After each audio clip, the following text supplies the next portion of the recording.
Οι ρίζες μας είναι ελληνικές, λένε συχνά πυκνά οι Γάλλοι. Και σήμερα θα σας παρουσιάσω συνοπτικά την Ελληνογαλλική Συμφωνία για μια στρατηγική εταιρική σχέση για την άμυνα και την ασφάλεια, που όπως ξέρουμε ανανεώθηκε και τροποποιήθηκε στις 25 Απριλίου της χρονιάς μας. Από τους τρεις μεγάλους λαούς της Ευρώπης, τους Άγγλους, τους Γάλλους και τους Γερμανούς, πιο κοντινοί και παρόμοιοι προς εμάς τους Έλληνες, στάθηκαν κυρίως οι Γάλλοι. Η χώρα μας, η νεότερη Ελλάδα, αισθάνεται τον κόσμο της Δυτικής Ευρώπης ως δικό της μέσω της Γαλλίας.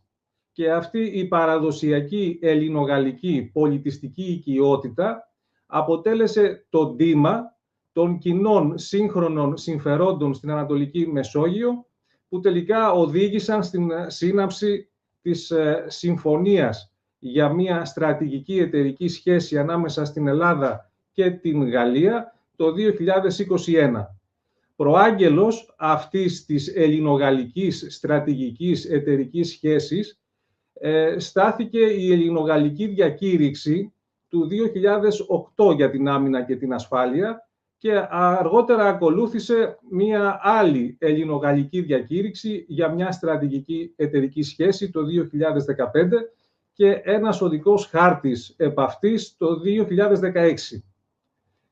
Εν τέλει, υπογράφηκε στο Παρίσι στις 28 Σεπτεμβρίου του 2021 η Ελληνογαλλική Συμφωνία για την εγκαθίδρυση στρατηγικής εταιρικής σχέσης, η οποία έχει κυρωθεί στη χώρα μας με τον νόμο 4841 του 2021, ο οποίος και έχει δημοσιευθεί στην εφημερίδα της κυβερνήσεως, στο τεύχος πρώτο και με αριθμό 187.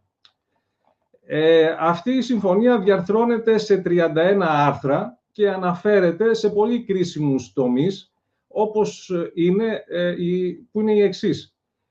Είναι η στρατηγική συνεργασία, η στρατιωτική συνεργασία, η συνεργασία στην εξωτερική πολιτική και την άμυνα και τέλος η συνεργασία στους εξοπλισμούς και στις πολεμικές βιομηχανίες. Υπάρχει μια σειρά προβλέψεων και προνοιών που ουσιαστικά σηματοδοτούν μια στενότατη συνεργασία της χώρας μας με την Γαλλία και θέτουν μάλιστα και ως στόχο την κοινή δράση. Η κοινή δράση αναφέρεται και έναντι των τριών υπερδυνάμεων των Ηνωμένων Πολιτειών, της Κίνας και της Ρωσίας. Αυτές οι χώρες αναφέρονται ρητά στην σύμβαση, όπως επίσης και έναντι των κυριωτέρων περιφερειακών δυνάμεων, και αναφέρονται περιοχές και γεωγραφικές ζώνες όπως είναι η Μέση Ανατολή, τα Βαλκάνια, η περιοχή της Αφρικής, αναφέρεται το Σαχέλ και φυσικά η Μεσόγειος. Συγκεκριμένα στο άρθρο 18 της συμφωνίας παρουσιάζονται, της αρχικής συμφωνίας του 2021, ορίζονται 15 πεδία στρατιωτικής συνεργασίας. Παράλληλα, η συμφωνία του 2021 έχει θεσπίσει και θεσμούς παρακολούθησης της εφαρμογής της συμφωνίας με ένα σύστημα διαβουλεύσεων ανάμεσα στην Ελλάδα και στην Γαλλία, προβλέποντας στενή επικοινωνία μεταξύ των Υπουργείων Εξωτερικών και των διπλωματικών και προξενικών αρχών των Υπουργείων, που βρίσκονται σε μια επικοινωνία για να καθορίζουν ή το δυνατόν κοινές θέσεις, όπως επίσης και μεταξύ των Υπουργών Εθνικής Άμυνας και των διακλαδικών επιτελείων. Προβλέπεται επίσης και η συνεργασία της Γαλλικής Υπηρεσίας Αμυντικής Καινοτομίας και του Ελληνικού Κέντρου Αμυντικής Καινοτομίας αντιστοίχως, για την κάλυψη αναγκών που αναφέρονται σε χερσαία συστήματα, δορυφόρους στρατιωτικών επικοινωνιών, ναυτικά συστήματα και γενικά μια σειρά στρατιωτικών και πολεμικών μέσων. Αν και η συμφωνία τώρα για την εγκαθίδρυση της στρατηγικής εταιρικής σχέσης μεταξύ Ελλάδας και Γαλλίας υπερχιλίζει από διατάξεις, η κοινή γνώμη συνήθως εστιάζει, και αυτή είναι η πιο διάσημη πρόβλεψη, στο άρθρο 2 της Συμφωνίας, το οποίο αναφέρεται σε μια αμυντική συνδρομή, ένα πολύ σημαντικό άρθρο που καθιερώνει την υποχρέωση εκατέρωθεν Ελλάδας και Γαλλίας να συνδράμουν η μία την άλλη σε περίπτωση, και λέει το άρθρο 2 συγκεκριμένα, πως τα μέρη παρέχουν το ένα στο άλλο βοήθεια και συνδρομή με όλα τα κατάλληλα μέσα που έχουν στη διάθεσή τους και εφόσον υφίσταται ανάγκη με τη χρήση ένοπλης βίας, εάν διαπιστώσουν από κοινού ότι μία ένοπλη επίθεση λαμβάνει χώρα εναντίον της επικράτειας ενός εκ των δύο.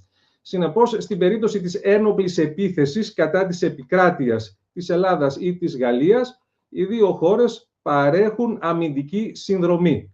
Αυτή η αμυντική συνδρομή ορίζεται πως γίνεται εντός των πλαισίων του άρθρου 51 του Χάρτη του Οργανισμού Ηνωμένων Εθνών, το οποίο αναφέρεται στην νόμιμο άμυνα, και το άρθρο 51, όπως γνωρίζουμε, ορίζει ότι πρέπει τα μέρη τα οποία δέχονται ένοπλη επίθεση και καταφεύγουν στην άμυνα να ανακοινώνουν στο Συμβούλιο Ασφαλείας τα στρατιωτικά μέσα που έχουν λάβει, προκειμένου το Συμβούλιο Ασφαλείας να είναι ενήμερο, μέχρι το ίδιο να μπορέσει να λάβει εντός των πλαισίων του Οργανισμού των Ηνωμένων Εθνών τα ανάλογα μέτρα για την αντιμετώπιση της επίθεσης.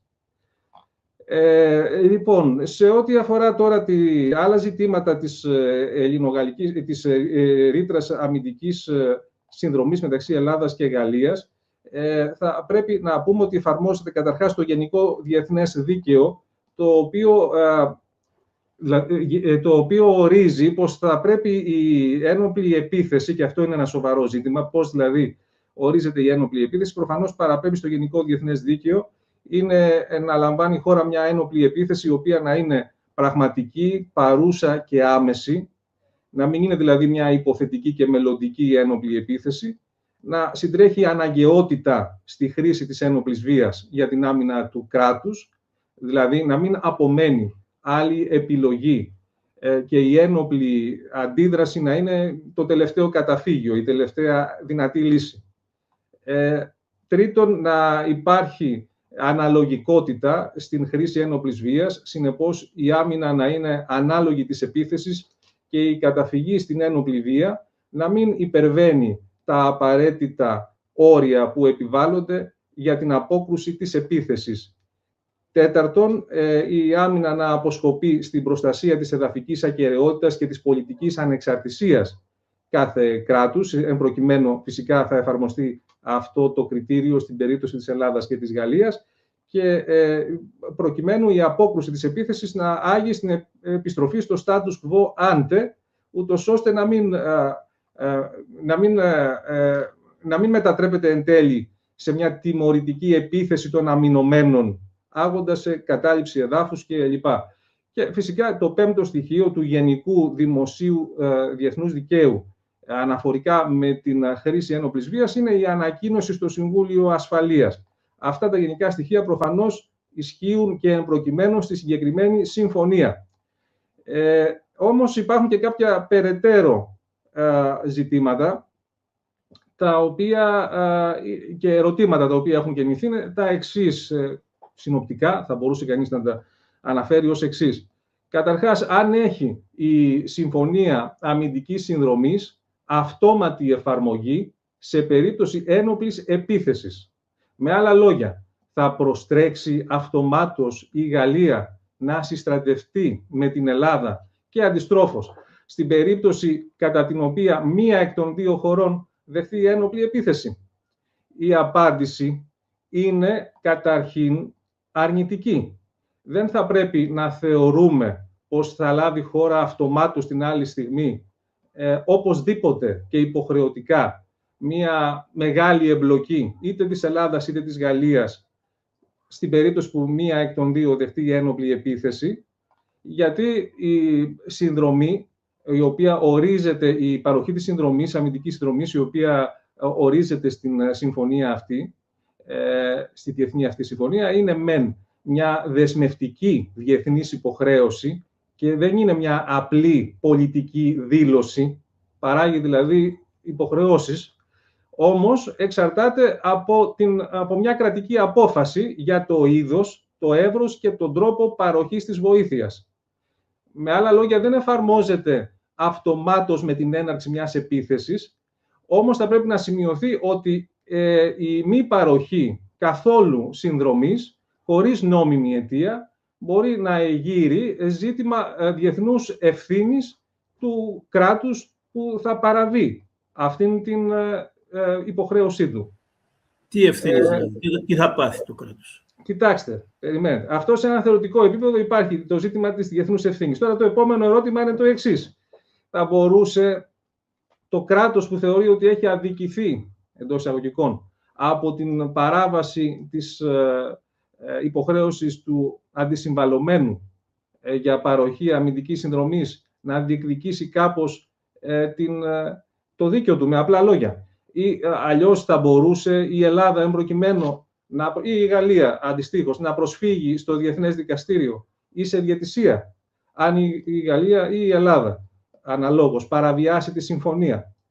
Η απάντηση είναι αρνητική, γιατί στο άρθρο 28 της συμφωνίας ορίζεται πως κάθε διαφορά μεταξύ των μερών σχετικά με την ερμηνεία ή την εφαρμογή της συμφωνίας επιλύεται με ποιον τρόπο? Αποκλειστικά, αναφέρεται η λέξη αποκλειστικά, μέσω διαβουλεύσεων και διαπραγμάτευσης μεταξύ των μερών.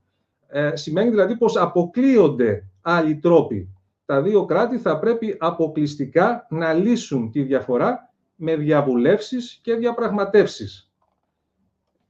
Άρα η συμφωνία χαρακτηρίζεται από την έλλειψη ρήτρας διεθνούς δικαιοδοσίας, δηλαδή δεν αναγνωρίζεται και μάλιστα αποκλείεται το δικαίωμα προσφυγής των μερών στο Διεθνές Δικαστήριο της Χάγης ή σε άλλο Κατανοητό αυτό που είπατε. Δύο ερωτησούλες. Η μία είναι, όταν λέμε επικράτεια, εννοούμε τη στεριά, τα νησιά, τη στεριά των νησιών και τα 6 μίλια. Έτσι. Το έδαφος που απικιοκρατείται, δηλαδή τα απικιοκρατικά εδάφη της Γαλλίας, θεωρούνται επικράτεια της Γαλλίας?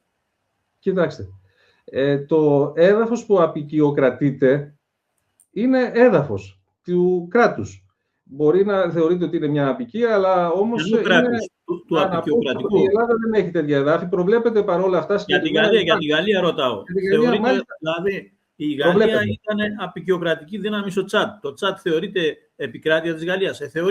Το Τσάτ δεν θεωρείται επικράτεια της Γαλλίας, αλλά όμως υπάρχουν κάποιες περιοχές ανά την Ιφίλιο όπου παραμένουν γαλλικό έδαφος. Είναι κάποια νησιά στην Πολυνησία και αλλού, κάποια νησάκια. Δεν θεωρώ πως θα γεννηθεί τέτοιο θέμα. Αναφέρεται όμως, δεν υπάρχει τέτοια πρόβλεψη. Δηλαδή η αμοιβαιότητα, κύριε Τσουκαλά. Αναφέρεται όμως ρητά το Σαχέλ.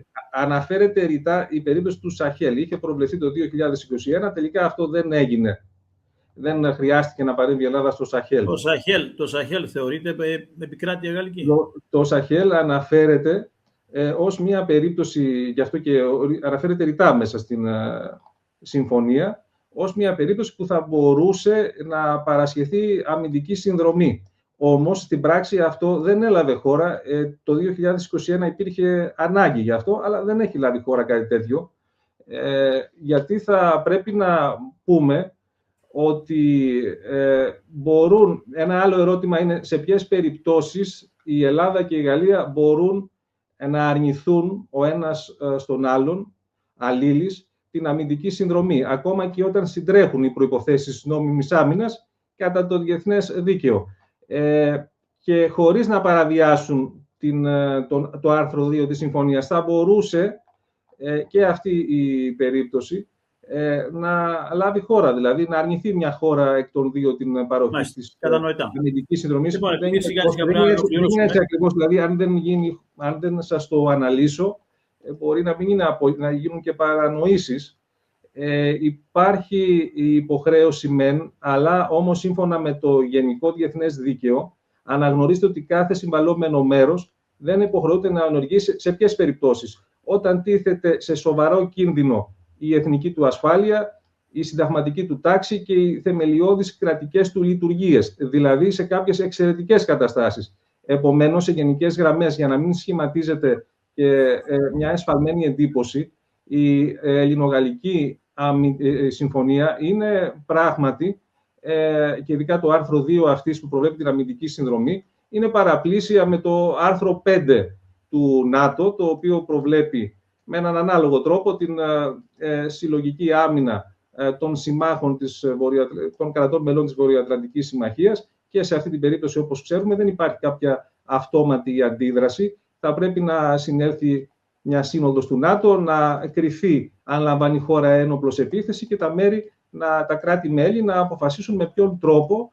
θα συνδράμουν το σύμμαχό τους. Υπάρχει επίσης και το άρθρο 42 της Συνθήκης Ευρωπαϊκής Ένωσης, που προβλέπει ότι τα κράτη-μέλη της Ευρωπαϊκής Ένωσης μπορούν να επιβάλλεται, όταν δέχεται κάποιο από αυτά μια ένοπλη επίθεση, να συνδράμουν το άλλο. Συνεπώς, στην πραγματικότητα, η Ελληνογαλλική Σύμβαση και το άρθρο 2 αυτής που έχει απασχολήσει την ελληνική κοινή γνώμη έρχεται να καλύψει ένα κενό που υπήρχε στο σύστημα ασφαλείας της Ελλάδας, δεδομένου ότι εντός του ΝΑΤΟ δεν παρέχεται, σύμφωνα με την αυθεντική ερμηνεία του άρθρου 5 που έχει δοθεί από τη Γενική Γραμματεία του ΝΑΤΟ, όταν γενικός γραμματέας ήταν ο Ιωσήφ Λούνς, δεν παρέχεται αμυντική συνδρομή σε περίπτωση πολέμου μεταξύ των κρατών των μελών και προκειμένου, σε ό,τι αφορά εμάς, στην περίπτωση ελληνοτουρκικού πολέμου.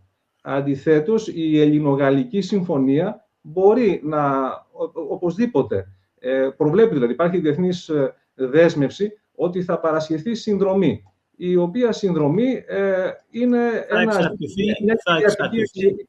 περιγράφει πού παρέχεται, δηλαδή στην επικράτεια, και βεβαίως... Η επικράτεια είναι το έδαφος και τη χωρική θάλασσα. Είπαμε προηγουμένως. Είναι η επικράτεια. Σε κάθε περίπτωση παρέχεται, δηλαδή είναι ένα πρόσθετο... Αλλά με την προϋπόθεση ότι θα δοθεί η κοινή ερμηνεία στον όρο επίθεση.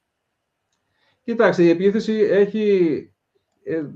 Κοιτάξτε, η επίθεση, όπως ανέφερα και προηγουμένως, έχει κάποια αντικειμενικά κριτήρια που προσδιορίζεται και προφανώς δεν είναι και τόσο δύσκολο να αντιληφθεί κανείς πότε λαμβάνει η χώρα επίθεση, όταν προσβάλλεται η χωρική θάλασσα.